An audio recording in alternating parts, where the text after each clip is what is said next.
안녕하세요. 바른사회 미트 콘서트 46번째 시간입니다. 지난 시간 미트 콘서트는 부패 완판 조장하는 검찰개혁의 문제점이라는 주제로 진행되었습니다. 검찰개혁은 문재인 대통령의 공약이자 문정부 집권 4년 동안 줄기차게 강행해온 사안으로 우리 사회에 많은 부작용을 낳은 정책입니다.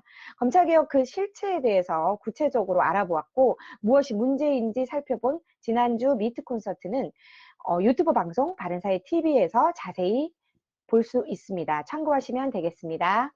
유튜브 시청 시에는 구독과 좋아요, 알림 설정을 꼭 부탁드립니다. 이번 주 바른사회 미트 콘서트는 양준모 연세대 경제학과 교수님 모시고 약탈적 정책, 대책은 없는가라는 주제로 진행되겠습니다. 문정부는 취임 초부터 소득주도 성장을 앞세워 무리한 경제 정책들을 실시해 왔습니다. 국민 생활 전반에 영향을 주는 중요한 법안들도 거대 여당을 무기 삼아 충분한 논의나 공론화 과정도 없이 처리해버렸고 법 개정이 안 되면 시행령을 통해서라도 일방적으로 강행해 온 사안들이 아주 많았습니다. 그 과정에서 국민들은 헌법이 보장하는 재산권도 제대로 보호받지 못했고 어떠한 반대 의견도 정부 정책에 반영되지 않아서 많은 우려가 있었습니다. 급격한 최저임금제 인상, 비정규직의 일방적 정규직화, 각종 부동산세의 무리한 인상, 기업규제 3법 등 나열하기 힘들 정도의 실정들로 국민들의 삶은 갈수록 어려워지고 있습니다. 약탈적 정책, 과연 대책은 없는 것인지 양준모 교수님 모시고 자세히 알아보도록 하겠습니다. 오늘 발제를 맡아주신 연세대 경제학과 양준모 교수님 모시겠습니다. 교수님.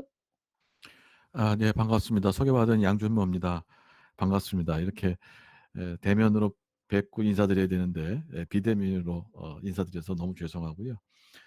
제가 약탈적 정책이라고 하는 약간 도발적인 제목을 잡았습니다만은 오늘 제가 발표하는 것보다 여기 계신 여러 참여자분과 함께 토론을 하고 대안을 찾아나가는 그런 시간이 됐으면 하는 생각입니다. 과연 이 약탈적 정책이라고 하는 제가 도발적인 제목을 썼는데요. 헌법부터 우리 좀 볼 필요가 있겠습니다. 그래서 우리 헌법 23조에는 재산권이 보장된다라고 얘기를 했고, 공공의 필요에 의해서 재산권을 수용, 사용, 제한할 때에도 정당한 보상을 지급해야 한다고 명문화되어 있습니다. 예. 그래서 지금 우리 헌법 23조에 보면 분명히 명문화돼서 재산권이 보호된다라고 얘기를 했고 제한할 경우에도 정당한 보상을 지급해야 된다라고 명문화되어 있습니다. 더군다나 13조에는 소급 입법에 의해서 참정권을 제한받거나 재산권을 박탈당하지 아니한다라고 되어 있고요. 그다음에 자기 행위가 아닌 친족의 행위에 의해서 불이익한 처우를 받지 아니한다라고 지금 명시되어 있습니다. 경제 운영에 있어서도 119조 1항의 경우에 자유와 창의를 존중하고 2항에는 규정이 있는 국민경제 성장과 안정 그리고 적정한 소득 분배 유지를 명문화하고 있고요. 특히 제가 주목하고 있는 것은 126조에 나타난 조항입니다.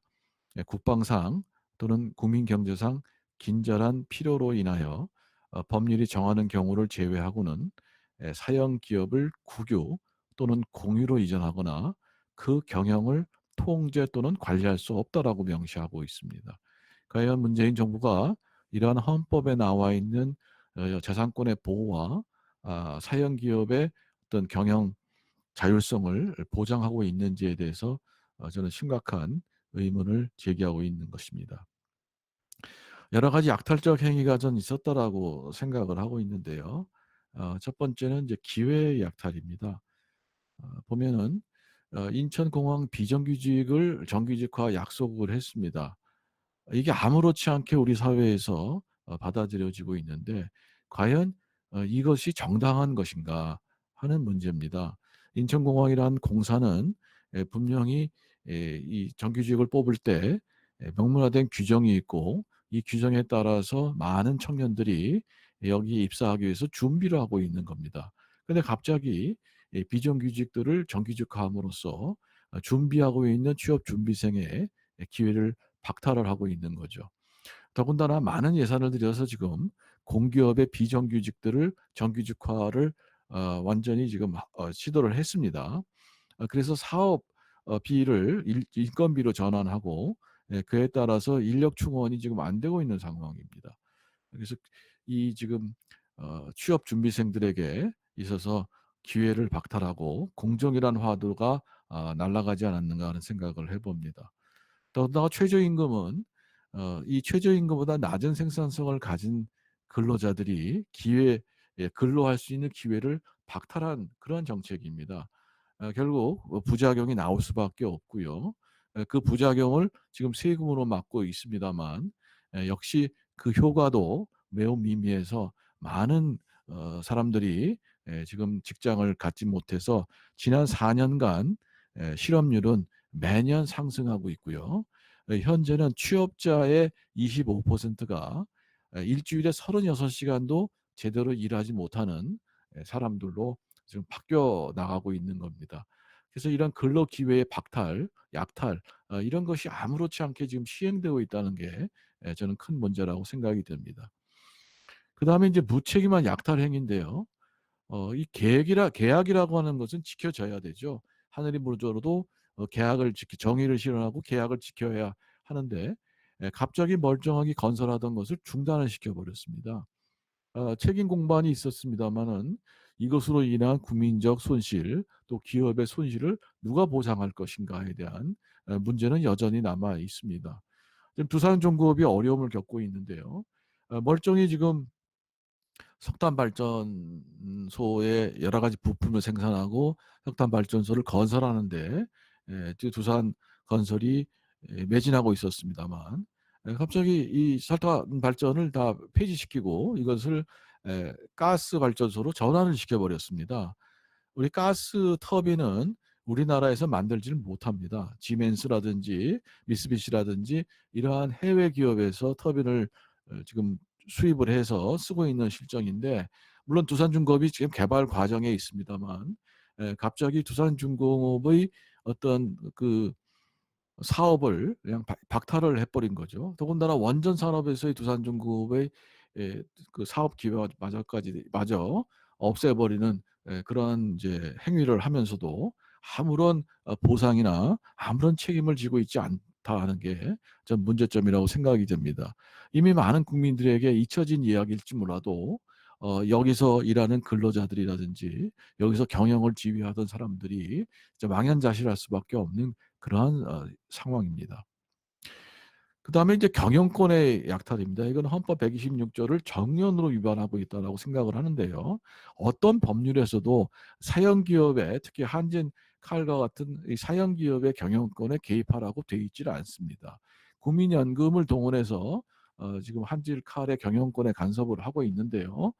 그것이 간접적이라 하더라도 분명히 대통령의 발언에 영향을 받았다라고 우리가 의심할 수밖에 없고, 그러한 발언에 따라서 지금 국민연금이 경영을 참여를 한 겁니다. 근데 국민연금은 국민연금법에 경영 참여 조항이 없습니다.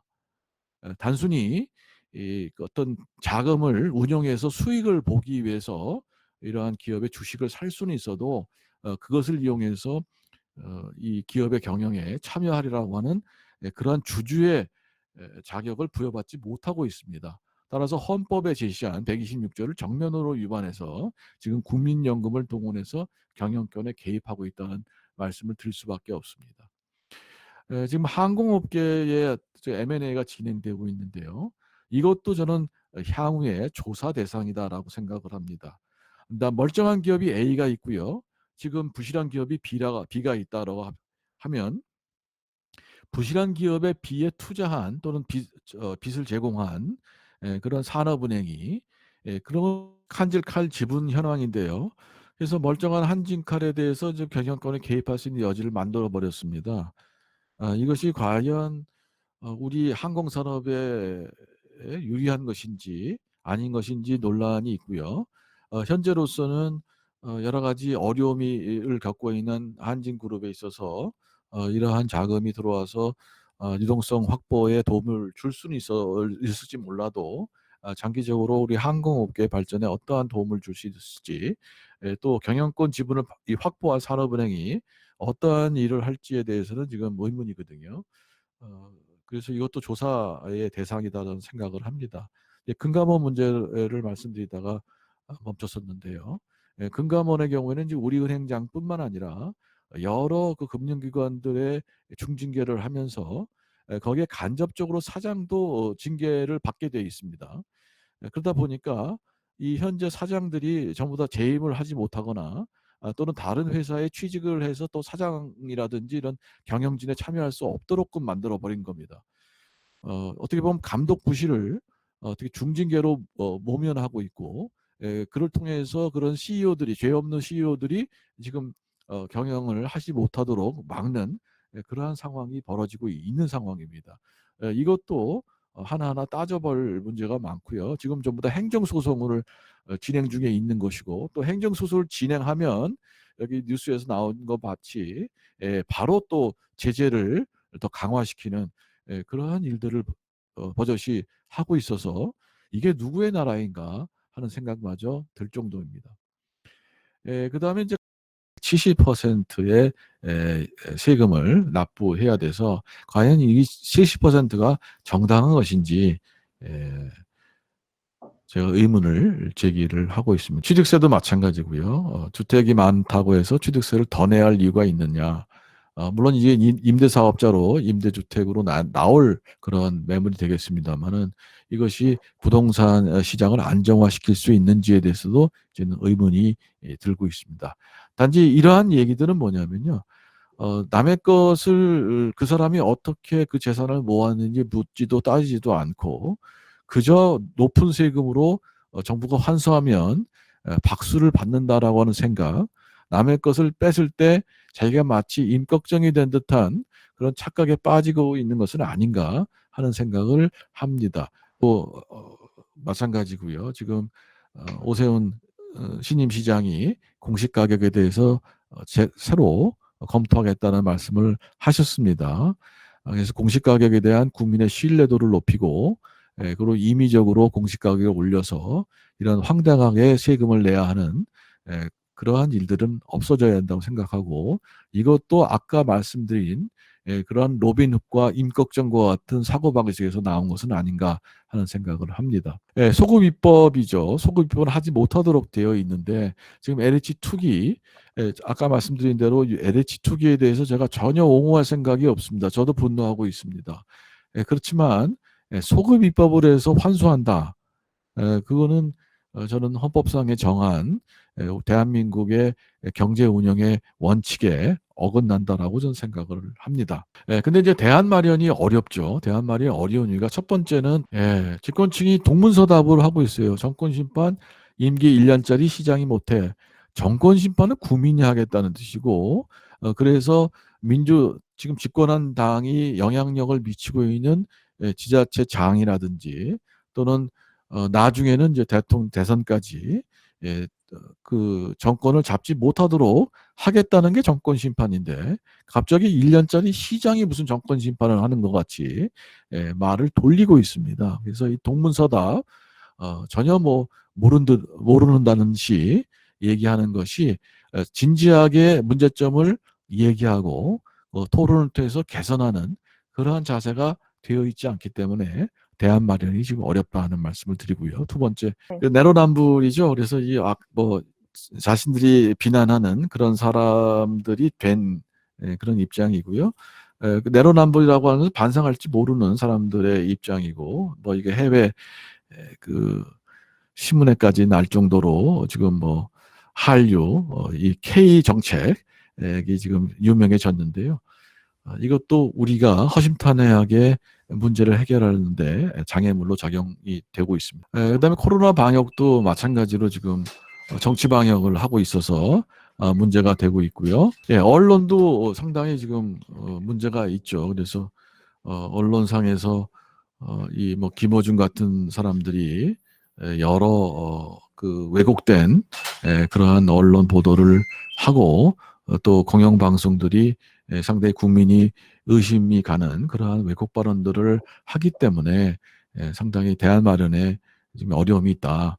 그래서 이 팩트의 중심을 가지고 그리고 허심탄회하게 문제점들을 또 상호 이견이 있으면 이견을 내놓고 논쟁을 통해서 개선해 나가는 그런 건설적인 토론이 지금 현재 없는 상황입니다. 이런 것들이 이제 대안 마련이 어려운 건데요. 그다음에 이제 이 모든 문제점들을 선심성 정책으로 모면하고자 하고 있습니다. 제가 이 40% GDP 대비 국가 채무 40%가 어떤 수준이냐? 이거는 정상적으로 국가 수입으로 증가하는 국가 수입으로 이자를 못 갚는 수준입니다. 무슨 얘기냐면 내가 빚을 졌는데 내가 이제 수입 증가 가지고 이자를 갚아 나가면 그 빚을 유지할 수가 있지 않겠습니까? 근데 40% 넘어가면 이걸 유지를 못 하는 겁니다. 빚을 못 갚아요. 그게 40%입니다. 그걸 넘었어요. 그러니까 당연히 지금 세수 증가분 가지고 이자를 못 갚으니까 빚은 늘어날 수밖에 없는 거죠. 빚은 늘어날 수밖에 없습니다. 거기다가 가만 놔둬도 지출을 동결해도 빚을 그래서 선시적 정책으로 지금 문제를 모면하려고 하고요. 현재 국가 채무 40%, GDP 대비 국가 채무 40%라고 하는 것은 현재 증가하는 세수로 지출을 동결했다 하더라도 이자를 못 갚는 수준이기 때문에 그 부채가 늘어날 수밖에 없는 수준으로 진입을 한 거고요. 그리고 지출을 동결한 것이 아니라 지출을 늘리기 때문에 지금 이제 60%까지 조만간 올라갈 것이고 이 60%라고 하는 수준은 어떤 수준이냐면 국제사회가 이제 국가 채무에 문제가 있습니다라고 하는 그런 우리가 그 합의한 그런 수준입니다. 그래서 그걸 넘게 되면 빚은 점점 늘 수밖에 없고 국제사회에서도 이제 빚이 많은 나라로 분류가 되는 그런 상황이고요. 더군다나 지금 현재 국가 채무 문제뿐만 아니라 가계 부채와 또 기업 부채의 비중이 지금 250%가 넘어갔습니다.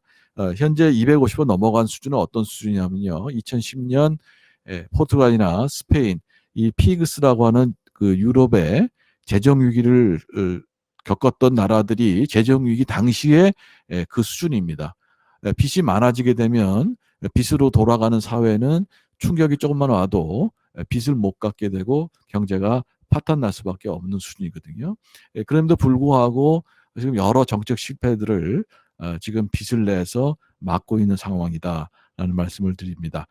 대안 마련이 어려운 곳은 여기에 국민들이 현혹이 돼서 지금 이러한 문제점들을 해결하고 좋은 정책, 합리적인 정책을 만들기가 어렵다는 말씀을 드리면서 여기서 대안 마련, 과연 무엇이 대안인가 그거를 듣고자 합니다. 여기서 발표를 마치도록 하겠습니다. 너무너무 죄송합니다.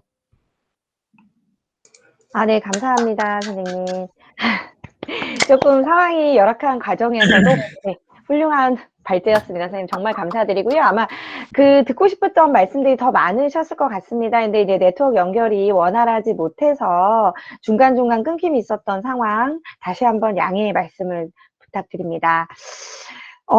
저희 이제는 자유토론 시간으로 넘어가도록 하겠습니다. 저희 약탈적 정책, 나왔던 얘기들 많은 부분들이 있었는데 아마 되게 하시고자 하시는 말씀들이 많으실 것 같습니다. 그래서 자유롭게 좀 의견을 주시고 질문을 또 주실 분들은 또 질문을 주시면 되겠습니다. 그래서 양준모 선생님 저희 채팅창으로 저희 신백훈 선생님 그다음 이병혜 선생님이나 다양한 의견 주셨는데요. 일단은 신백훈 선생님께서 의견 남겨주셨고요. 그건 참고만 하시면 되겠습니다. 그리고 혹시 발언권을 원하시면 말씀 주시면 발언권 드리도록 하겠습니다. 오늘 주제와 관련해서 의견이나 또는 질문 주실 분 계실까요? 제가 한 말씀 드릴게요. 네네. 오늘 아주 잘 정리해 주셔갖고 이해하는데 많이 도움이 됐는데 그 약탈의 주체가 국가, 정부라는데 참 심각한 문제가 있는 것이죠. 그러니까 이제 결과적으로 보면 모든 결정권을 정부가 다 가져가고 모든 재산 소유까지도 정부가 이제 많이 확대해가는 식으로 민간은 설득하기 없는 거죠. 민간은 힘을 자꾸 잃어가고 모든 권한과 심지어는 소유까지도 그러니까 많은 기업들을 전부 국유화하는 쪽으로 가고 있고요. 이건 아주 특징적인 뭐 사회주의 국가로 가는 방향이 있는 겁니다. 그래서 그게 심각하고 이 상태가 지속되면 경제나 기업은 활력을 잃고 나락으로 빠질 수밖에 없는 것이죠. 그래서 그런데 임기가 끝날 때까지 이런 게 잘 바뀔 것 같지가 않아요. 그래서 너무너무 참 걱정이 앞서고 참 이 가는 길이 눈에 빤하게 보이는데 끝까지 고집하는 이유를 참 뭐 저는 알지만은 말은 못하겠어요. 이상입니다. 감사합니다. 네, 좋은 말씀 감사드립니다. 그리고 김기용 선생님 혹시 지금 말씀 주실 건? 예, 네. 지금 가장 심각한 문제가 이 재산권의 박탈이라고 하는 이 부동산 세제, 약탈적 부동산 관련 세제인데, 이거는 정부의 정책이라기보다는 이제 이 입법화가 돼 있기 때문에 이거를 되돌린다는 것은 현실적으로 지금 입법권을 갖고 있는 쪽에서 다수당이기 때문에 현실적으로 거의 불가능하거든요. 그런데 이제 지금 아까 대충 계산해 보면은 이대로 가면 한 10년 정도 되면은 그 재산을 다 국가가 회수한다. 이거는 결국은 소득이라고 세금이라고 하는 건 플로우의 개념인데 소득이 성장이 되지 않는 상태에서 스톡이 올라간 그것만 가지고 세금을 부과하는 것이 과연 정당한 것인지에 대해 한번 논쟁을 할 필요가 있고, 그럼 이거를 과연 이거 10년 후에 대부분의 사람들이 국가 소유가 됐을 때 그 다음에 국가가 그건 해결책이 무엇이냐, 그것도 한번 우리가 상상해 볼 수가 있으니까 지금 거주자들의 10%가 만일 10년 후에 이대로 가면은 국가 소유가 된다고 했을 때 미래상을 어떻게 상상할 수 있는지, 그걸 한번 양 교수님 그 미래상을 한번 말씀해 줄 수 있으신가요? 예, 지금 저도 왔다 갔다 지금 저기 나갔다 들어왔다 나갔다 들어왔다 해가지고요. 자세한 말씀을 못 들었습니다만은 지금 이렇게 약탈적인 상황이 계속되면 거기에 국민들이 적응이 되겠죠. 그리고 이제 다른 사회주의 국가처럼 그저 그 국가의 어떤 폭력적 지휘 아래 놓여 있는 그런 삶을 살지 않겠나 하는 생각이 들고, 정부가 이제 이렇게 재산권을 약탈해서 상속세라든지 또는 이런 과도한 그 부동산세라든지 하는 것으로 가지고 국민들의 어떤 재산권을 뺏게 되면 결국 경제하려는 의지가 사라지고 자산 축적이 이제 중지되면서 경제 성장을 멈추고 그리고 쿠바라든지 또는 베네수엘라라든지 이런 나라처럼 이제 어떻게 보면 삶이 핍박해지지 않을까 하는 생각이 듭니다. 그래서 이것이 다른 사람의 재산이니까 나랑 상관없다, 이렇게 우리가 생각할 것이 아니라 원칙을 세우고 그 원칙에 따라서 그 사람의 의도가 어떠했든 간에 그 원칙에 맞지 않으면 우리가 그 사람의 권리를 보장해 주는 그러한 사회로 우리가 이 발전을 시켜야 앞으로도 계속해서 풍요로운 삶이 보장되지 않을까 하는 생각을 해봅니다. 답변이 됐는지는 잘 모르겠습니다만 여쨌든 우리가 헌법상의 천명한 자유민주주의와 시장경제의 원칙을 지키는 것이 우리의 풍요를 지키는 길이다 하는 말씀을 덧붙여 드립니다. 감사합니다. 첫째로 대한항공 얘기를 했는데요. 정말 지적을 잘 해주신 것 같습니다. 지금 그동안의 항공 정책이 경쟁 체제로 갔다가 갑자기 독점 체제로 그거를 산업은행에서 주도를 하고 있는데, 주무부서인 국토교통부에서 제대로 그런 경쟁 정책을 다뤘는지 심히 의심이 됩니다.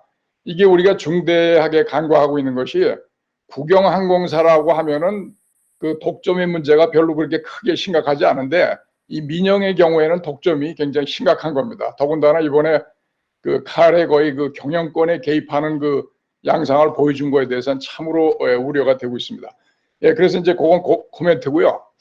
지금 이제 공공성, 공공복리를 이제 헌법에서 규정을 하고 있는데 그거는 이제 개인의 재산권 행사도 공공복리를 위해서 하지만은 정부가 경제 정책을 하는 데 있어서도 공공복리를 해야죠. 그래 퍼블릭 인터레스트인데 쉽게 얘기하면 최대 다수의 최대 복지, 최대 행복 이것을 위해 해야 되는데 지금 문제는 이 정권이 이 공공성이라고 하는 것을 뭐로 대치시켰냐면은 정권의 획득과 유지를 위한 표기에 모든 것을 갖다 쏟아붓고 있는 것입니다. 그러니까 국가를 담당해서는 안 될 사람들이 그 어떻게 보면 자기들 정권의 사익을 위해서 모든 것을 파괴를 하고 있고 결국은 헌법같이 이제 자유시장 시장 경제를 파괴를 하고 있는데 지금 이것은 결국은 이제 이 정권을 담당하는 사람들이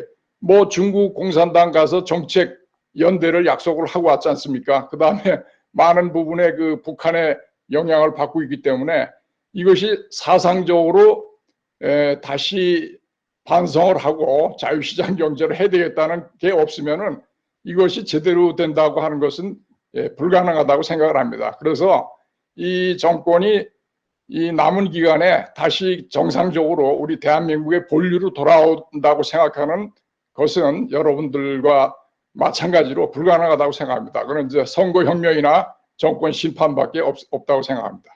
예, 감사합니다. 네, 좋은 말씀 감사드립니다. 의견 주신 것 같습니다. 그래서 혹시 양준모 선생님, 전사면 선생님께서는 이종천 선생님께서 또 채팅창으로 의견 주셨습니다. 일단 전사면 선생님께서 대안 마련이 가장 어려운 이유가 인기 영합주의 때문인지 물어봐 주셨고요. 예, 그러니까 이 정부는 들으려 하지 않고 토론하려고 하지 않고 인정하려 하지 않습니다. 그러니까 개선이 될 수가 없는 상황이죠. 마치 상대방을 어떻게 보면 없애야지만 되는다는 그러한 생각을 갖고 있는 것이 아닌가 하는 생각이 듭니다. 그래서 지금이라도 국회에서 이러한 문제들을 허심탄회하게 논의를 해야 되는데 그 자체가 막혀져 있는 거고요. 그리고 포퓰리즘을 통해서 선거에서 이기면 된다라고 하는 그것도 자기 진영을 통해서 약 40%만 획득하고 야권 분열을 통해서 계속해서 재집권이 가능하다라고 하는 시나리오에 매달려 있는 것은 아닌가. 그렇기 때문에 대안 마련을 하려고 하지 않는데 문제점이 있다라고 저는 생각이 됩니다. 원칙으로 돌아가는 거기 때문에 뭐 큰 대안은 필요 없죠. 지금 한 거 중지하고 다시 원칙으로 돌아가면 되리라고 생각을 합니다. 이종천 선생님께서는 지금 그 의견을 남겨주셨습니다. 그래서 이제 이 정부가 교묘한 편가르기에 의해서 약탈적 정책을 계속 시행하고 있는데, 이제 국민들한테 눈속임을 하고 있어서 지금은 이렇게 지나가고 있지만, 지금 또 현재 3권을 다 이제 그 장악을 하고 있는 상황이라서 크게 변할 수는 없을 것 같다라는 의견과, 하지만 이런 부작용들이 계속 드러나면 자연스럽게 정권 교체가 이루어질 거라고 생각하신다는 의견을 일단 주셨습니다. 혹시 다른 또 질문이나 의견 있으신 분들은 말씀 주시면 발언권 드리도록 하겠습니다. 그 다른 분 의견 준비하실 동안에요. 짤막하게 네. 네. 말씀드리면 이 정권은 사적 계약에 개입해서 사익 간의 이익 조정을 하는 것을 지금 공익이라고 지금 내세우고 있습니다. 사실 공익은 오히려 침해되고 있는데 사익을 통해서 자기를 지지하는 진영에 이익을 더 주는 행위를 공익이라고 지금 표시하고 주장하고 있다는 점에서 문제 해결이 더 어렵게 된다는 말씀을 드립니다. 이병혜 선생님. 네네. 제가 잠깐 손을 들었었는데요. 지금 이렇게 말씀 듣다 보면은 양 교수님도 다른 곳에서 이제 많이 강의를 하셨는데 이 정부가 들으려 하지 않는다, 개선해 주지 않는다. 아직도 그런 표현 쓰세요? 이 정부가 뭘 들어주고 말고 할 사람은 이런 정책을 피기나 하겠습니까? 국회에서 허심탄회하게 얘기하자고요? 아니, 국회에서 어떻게 돼요? 그래서 지금 이번에 야권에서 서울시장 하나 이렇게 해가지고 냈다고 지금 어떻게 1년 남짓밖에 안 남은 대선을 어떻게 치러서 정권 교체를 할지는 모르지만 이거 지금 시장 자유민주주의 우리 쪽에서 어떻게 대처를 할 것인가, 어떤 전략을 갖고 나갈 것인가, 저는 정말 바른사회 시민회의를 지켜보고 있습니다. 그런데 아직도 우리 쪽에서는 커다란 전략이나 정말 좋은 안목에 그런 게 안 나와서 양 교수님뿐만 아니라 우리 지금 조동근 뭐 우리 대표님도 거기 계시니까 뭐라 그럴까요? 그냥 보통 사람 국민들은 잘 몰라요, 이런 거를. 그리고 이제 안다고 하는 사람들은 그냥 정말 가슴이 답답한 정도? 그래서 우리 좀 바른사회 시민회에서 좀 뭔가 해주시겠어요? 좀 그런 부탁 좀 드리고 싶은데요. 질문이 사실은 이제 호출을 당한 입장이라 좀 한 말씀 드리겠는데, 조금 뭐 객관적으로 보면은 참 비관적인 상황이죠. 이거 잠깐 어서 봤는데, 과거에 운동권 출신들이 국회의원에 불과 10명, 20명, 근데 지금 21대에는 거의 반 이상 가까운, 그러니까 저기 어디죠? 민주당에, 북한에서 보면 반 이상 가까운 사람들 운동권이더라고요.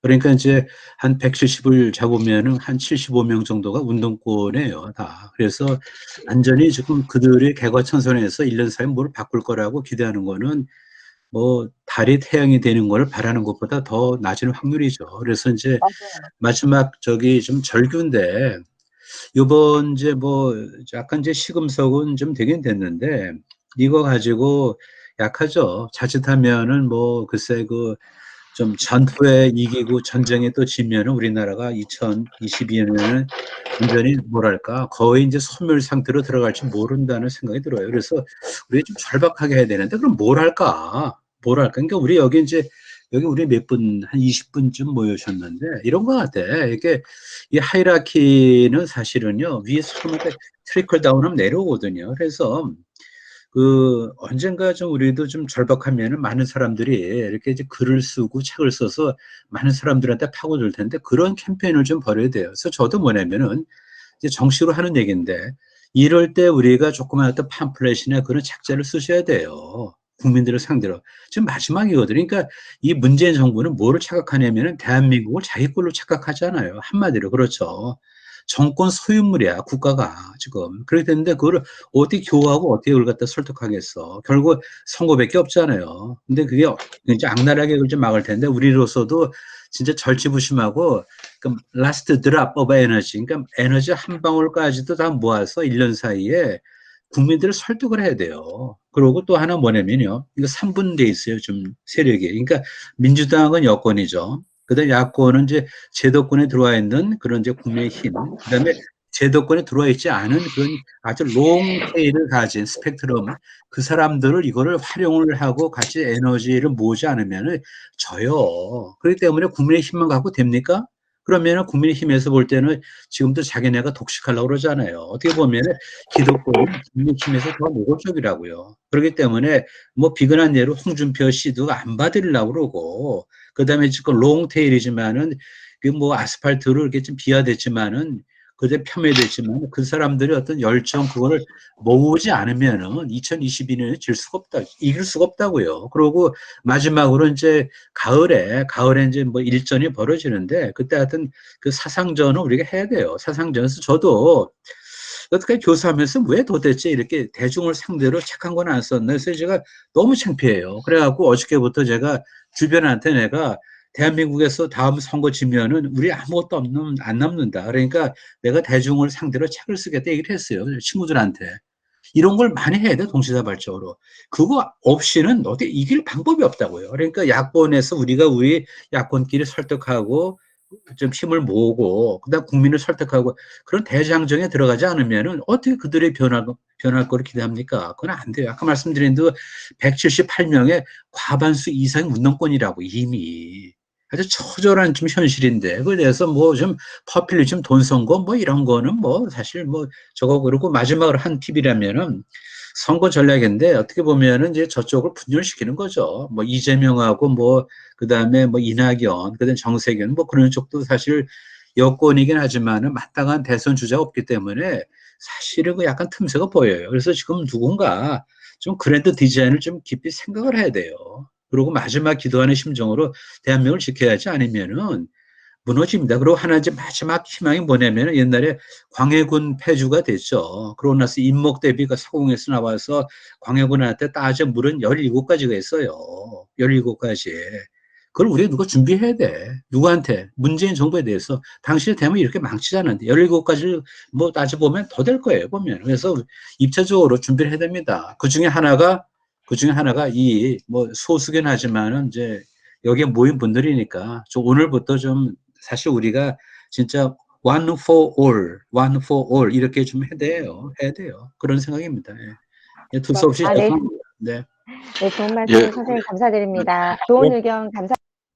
양준모 선생님께서 오늘 이렇게 쭉 발제를 해주시고 또 토론을 진행하는 과정에서 또 마무리 이렇게 해주셔야 되는 말씀이 있으실 것 같아서 양준모 선생님께 마무리 멘트 부탁드리고 마쳐야 될 것 같습니다. 네, 저기 양준모 선생님.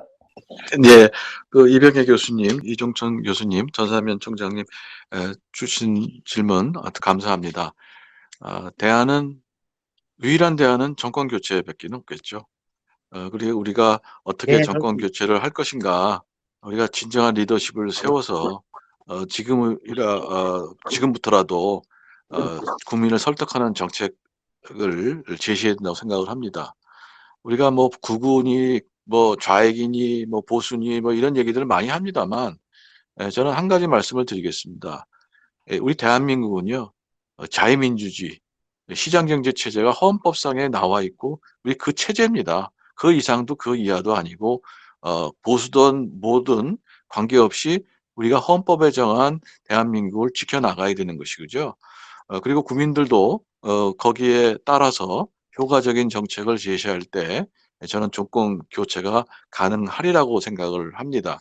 특히 이병혜 교수님, 제 말을 수정하도록 하겠습니다. 이 강연을 할 때 우리 문재인 정권을 옹호하는 듯한 발언은 앞으로는 안 하겠다는 말씀을 드리면서 이번 발표를 마치도록 하겠습니다. 네, 감사합니다. 선생님, 아마 지금 다른 다양한 의견들이 있으실 거라고 생각하는데요. 네.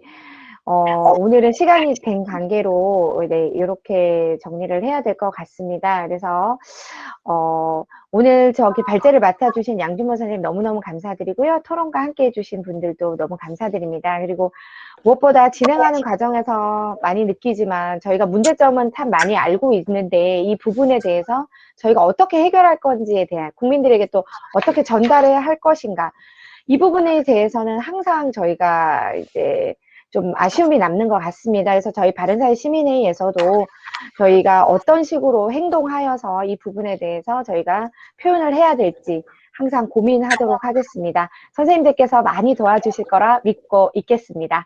정말 감사드리고요. 오늘 함께 해주셔서 정말 감사드립니다. 다음 주 강연 간단하게 몇 가지만 말씀드리고 네, 마치도록 하겠습니다. 다음 주 미트 콘서트는 한석훈 성균관대 법학전문대학원 교수님 모시고 대통령 탄핵 사건의 평가라는 주제로 찾아뵙겠습니다. 지난 2017년 3월 10일 대통령 탄핵 선고 이후에 이루어진 2017년 헌법재판소 결정, 2019년 대법원 선고, 2021년 대법원 선고 등을 탄핵 후에 주로 법적 평가를 중심으로 저희가 알아보고자 합니다. 다음 주 미트 콘서트에도 많은 관심과 참여를 부탁드리겠습니다.